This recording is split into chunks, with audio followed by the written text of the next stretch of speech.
اس کے آغاز میں ہمیں مرکزی مقام کا منظر دکھایا جاتا ہے۔ الپرسلان بہادر صاحب کے پاس آتا ہے اور بہادر صاحب سے پوچھتا ہے، بہادر صاحب مجھے بتائیں کہ گورنر کیکن موز نے ہمارے معاہدے کے خلاف جانے کی کیسے کوشش کی، اس نے معاہدہ کس طرح توڑا اور ہمارے مرکزی مقام کے اوپر حملہ کرنے کی کیسے ہمت کی؟ اس پر بہادر صاحب کہتا ہے، الپرسلان سردار،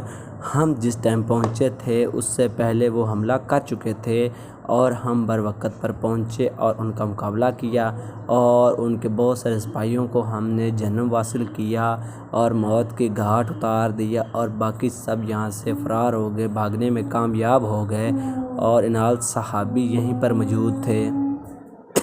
تو الپرسلان بہادر صاحب سے پوچھتا ہے کہ بہادر صاحب آپ پہلے کہاں تھے، آپ کیوں نہیں یہاں پر موجود تھے؟ اس پر الپرسلان مزید پوچھتا ہے کہ بہادر صاحب عتاب حسن صاحب کدھر ہیں اور میرے تمام کے تمام سپاہی کدھر ہیں؟ تو اس پر بہادر صاحب کہتا ہے، سردار الپرسلان، انہیں انال صاحب نے پکڑ لیا ہے اور زندان میں ڈال دیا ہے۔ یہ سن کر الپرسلان بہت زیادہ غصے میں آ جاتا ہے اور بہت زیادہ پریشان بھی ہو جاتا ہے۔ الپرسلان اسی غصے کے ساتھ انال صاحب کی طرف چلا جاتا ہے اور انال صاحب سے جا کر کہتا ہے کہ انال صاحب آپ یہاں پر کیا کر رہے ہیں؟ آپ کو یہاں پر کس نے آنے کی اجازت دی اور آپ کس طاقت سے یہاں پر آئے ہیں؟ آپ کو یہ اختیار کس نے دیا ہے؟ اس پر انال صاحب نشست سے اوپر اٹھ جاتا ہے اور کہتا ہے کہ الپرسلان جی، آپ کی مالکیت تھی لیکن آپ یہاں پر موجود نہیں تھے اور نہ ہی آپ اس کی حفاظت کر سکے تھے بھانجے، اور ہم نے یہاں پر بروقت پہنچ کر کافروں کے ساتھ مقابلہ کیا اور ان کو جنم واصل کیا اور انہیں یہاں سے بھاگنے پر مجبور کیا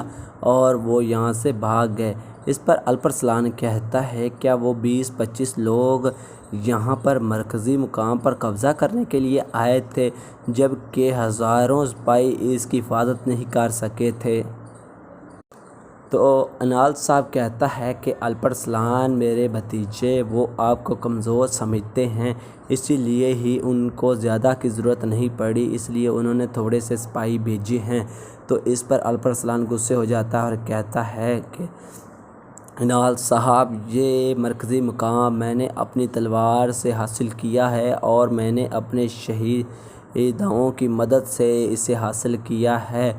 تو یہ جب تک میں زندہ ہوں یہ میرا ہی رہے گا، اس پر کسی کا کوئی حق نہیں ہے۔ تو اس پر انال صاحب کہتا ہے کہ الپرسلان، شاید آپ بھول رہے ہو کہ اسے میں نے بھی تلوار سے حاصل کیا ہے، جتنا آپ کا اس کے اوپر حق ہے اتنا ہی میرا ہی اس پر حق ہے، اور یہاں پر ہم پہنچ کر بازنطینیوں کا مقابلہ کیا، انہیں جنم واصل کیا اور ان کو ختم کر کے ہم نے اس کو دوبارہ سے حاصل کیا ہے۔ تو اس پر الپرسلان کہتا ہے کہ آپ اس کو حاصل کرنے کی بات کرتے ہیں لیکن آپ اس کو اپنی مالکیت بنانا چاہتے ہیں انال صاحب۔ اس کے بعد انال صاحب کہتا ہے کہ میں نے در اعظم کو فتح کیا اور اس کو میں نے ہمارے سلطان معظم کو دے دیا، اور میں کیوں اس چھوٹے سے زمین کے ٹکڑے کو اپنی مالکیت بناؤں گا، کیونکہ میں نے اتنا بڑا وہ بر اعظم فتح کیا اور ہمارے سلطان کو دے دیا اور مجھے اس کی کوئی ضرورت نہیں ہے اور نہ ہی اس کو میں اپنی مالکیت بنانا چاہتا ہوں۔ تو یہ سن کر الپرسلان مزید غصے میں ہو جاتا ہے اور انال صاحب اپنی تلوار نکال لیتا ہے اور الپرسلان کی گردن کے اوپر رکھ دیتا ہے۔ انال صاحب کہتا ہے کہ الپرسلان، آپ کو آپ کی جو اوقات ہے اس کا پتہ ہونا چاہیے، آپ اپنی حد سے آگے بڑھ رہے ہیں۔ الپرسلان کہتا ہے کہ میں اپنے بابا چاوری صاحب کا بیٹا ہوں، اگر آپ میری گردن اتارنا چاہتے ہیں تو اتار دیں، مجھے کوئی ڈر نہیں، لیکن جو حق ہے میں ہمیشہ حق پر رہوں گا اور حق کی ہی بات کروں گا اور حق کی کبھی بھی نافرمانی نہیں کروں گا اور حق پر ہمیشہ ڈٹ کر رہوں گا۔ اور میں کبھی بھی پیچھے نہیں ہٹوں گا۔ اس پر انال صاحب کہتا ہے کہ میں سلجوقیوں کے نئے گورنر کی حیثیت سے سپاہیوں آپ کو حکم دیتا ہوں کہ آپ چاوش صاحب کے بیٹے محمد الپرسلان کو گرفتار کر لو اور جب تک میں اگلا حکم نہ دوں اس کو دنگل قلعے کی زندان میں قید کر کے رکھو۔ اور اس طرح سے الپرسلان کو گرفتار کر لیا جاتا ہے، اور یہ دیکھ کر بہادر صاحب اور وہاں پر موجود تمام کے تمام سپاہی کافی زیادہ حیران و پریشان ہو جاتے ہیں اور وہ گھبرا بھی جاتے ہیں۔ دوسری طرف ہمیں دوستو واسکو پان قلعے کا منظر دکھایا جاتا ہے۔ گورنر کیکن موز، جنرل دوکاس اور رومن دیوجن الباگوت اور بہت سارے سپاہی واسکو پان کی دیوار کے اوپر کھڑے ہوتے ہیں اور جو ہے وہ مرکزی مقام کی طرف دیکھ رہے ہوتے ہیں، اور مرکزی مقام کے اوپر سلجوق کی ریاست کے پرچم لہراتے ہوئے دیکھ کر وہ تمام کے تمام لوگ کافی زیادہ خوش ہوتے ہیں۔ رومن دیوجن کہتا ہے کہ جنرل دوکاس، گورنر کیکن موز، آپ بالکل درست فرما رہے تھے کہ الپرسلان نے نہ ہی اپنے خاندان کو چھوڑا ہے اور نہ ہی سلجوقی ریاست کو چھوڑا ہے، اور ہمارے وہ تمام کے تمام سپاہی جو مارے گئے ہیں، جو سلجوق ریاست کی طرف سے کمک، گھوڑے اور تیر کمانیں الپرسلان کی طرف بھیجی گئی تھی، اور ان کو جو ہمارے سپاہی لینے گئے تھے اور وہ سب کے سب مارے گئے تھے، وہ سب کے سب اسی بات کا ثبوت دیتے ہیں۔ جنرل دوکاس کہتا ہے کہ یہ سب کے سب ایک کھیل تھا اور الپرسلان نے تب تک یہ مرکزی مقام سلجوق ریاست کو نہیں دیا تھا جب تک ہم نے اس کی تمام شرائط پر عمل نہیں کیا۔ یہ اس بہت ہی ایک اچھا کھیل کھیلا ہے اور ہم اس کے کھیل میں آ گئے۔ اس پر گورنر کیکن موز کہتا ہے کہ جنرل دوکاس، آپ بالکل بھی پریشان نہ ہوں، مجھے چاہے جتنی بھی قیمت ادا کرنی پڑی میں وہ کروں گا اور الپرسلان سے یہ مرکزی مقام واپس لے کر ہی رہوں گا۔ اسی دوران دوستو واسکو پان قلعے کا مرکزی دروازہ کھولا جاتا ہے اور وہاں پر کچھ گھوڑا گاڑیاں آتی ہیں اور ان گھوڑا گاڑیوں کے اوپر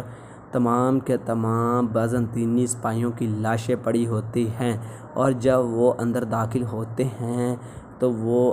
گورنر کیکن موز، رومن دیوجن اور جنرل دوکاس یہ دیکھ کر اور وہاں پر موجود تمام کے تمام لوگ کافی زیادہ حیران و پریشان ہو جاتے ہیں اور بہت زیادہ غصے میں آ جاتے ہیں، اور جنرل دوکاس کہتا ہے کہ گورنر کیکن موز، یہ آپ کے تمام گندے منصوبوں کے کارنامے ہیں۔